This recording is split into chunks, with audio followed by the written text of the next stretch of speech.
प्रिय भक्तजनों, हिंदू धर्म में महीने की एकादशी तिथि को बहुत ही पवित्र माना गया है।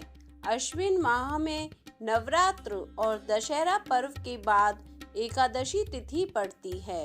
अश्विन मास के शुक्ल पक्ष की एकादशी को पापांकुशा एकादशी कहा जाता है। इस बार यह एकादशी 27 अक्टूबर यानी कि मंगलवार को है। पापांकुशा एकादशी व्रत को सभी प्रकार के पापों से मुक्ति प्रदान कर सुख देने वाला माना गया है।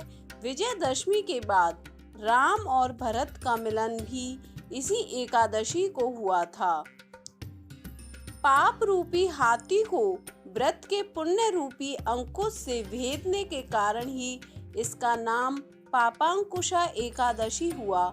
इस दिन मौन रहकर भगवत स्मरण तथा भजन कीर्तन करने का विधान है। इस प्रकार भगवान की आराधना करने से मन शुद्ध होता है और मनुष्य में सद्गुणों का समावेश होता है। इस व्रत के प्रभाव से अनेकों अश्वमेध और सूर्य यज्ञ करने के समान फल की प्राप्ति होती है। इसलिए पापांकुशा एकादशी व्रत का बहुत महत्व है। जैसे कि फल कठिन तपस्या करके प्राप्त किया जा सकता है, वैसा ही फल पापांकुशा एकादशी का व्रत करके प्राप्त किया जा सकता है। पापांकुशा एकादशी से जुड़ी धार्मिक मान्यता अनुसार जो भी व्यक्ति सच्चे मन से और श्रद्धा से इस एकादशी का व्रत करता है, उसे साक्षात वैकुंठ धाम की प्राप्ति होती है। इस व्रत को करने से सभी पापों से मुक्ति मिल जाती है और पापांकुशा एकादशी का व्रत करने से चंद्रमा के खराब प्रभाव को भी रोका जा सकता है। एकादशी के दिन दान करने से शुभ फलों की प्राप्ति होती है। महाभारत काल में स्वयं भगवान ने श्री कृष्ण ने धर्मराज युधिष्ठिर को इस एकादशी का महत्व बताया। भगवान श्री कृष्ण ने कहा कि यह एकादशी पाप का निरोध करती है, अर्थात पाप कर्मों से रक्षा करती है।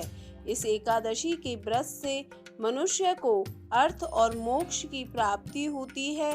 इस दिन श्रद्धा और भक्ति भाव से पूजा तथा ब्राह्मणों को दान व दक्षिणा देना चाहिए। इस व्रत के नियमों का पालन एक दिन पूर्व यानी कि दसवीं तिथि से ही करना चाहिए। दसवीं पर 7 तरह के अनाज, इनमें गेहूं, उड़द, मूंग, चना, जौ, चावल और मसूर की दाल नहीं खानी चाहिए, क्योंकि इन 7 अनाजों की पूजा एकादशी के दिन की जाती है। एकादशी तिथि पर प्रातःकाल उठकर स्नान आदि के बाद व्रत का संकल्प लेना चाहिए।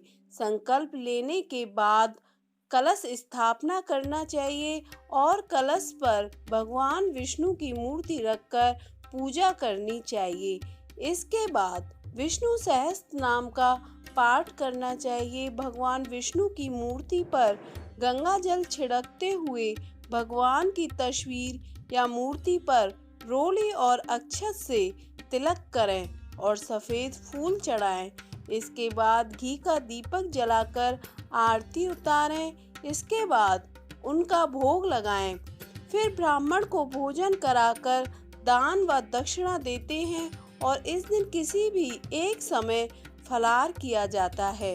व्रत के अगले दिन द्वादशी तिथि को ब्राह्मण को भोजन और अन्न का दान करने के बाद व्रत खोलना चाहिए।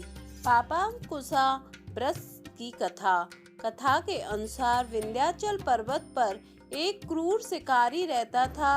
उसका नाम क्रोधना था।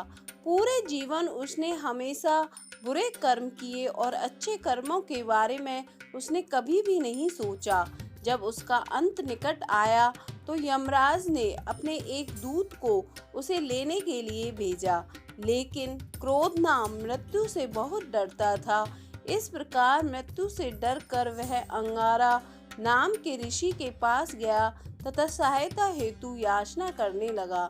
क्रोधना के आग्रह से ऋषि अंगारा द्रवित हो उठे तथा उन्होंने पापांकुशा एकादशी के विषय में बताते हुए अश्विन मास की शुक्ल पक्ष एकादशी का व्रत रखने के लिए कहा। क्रोधना ने सच्ची निष्ठा, लगन और भक्ति भाव से पापांकुशा एकादशी का व्रत रखा तथा श्री हरि विष्णु की आराधना करने लगे।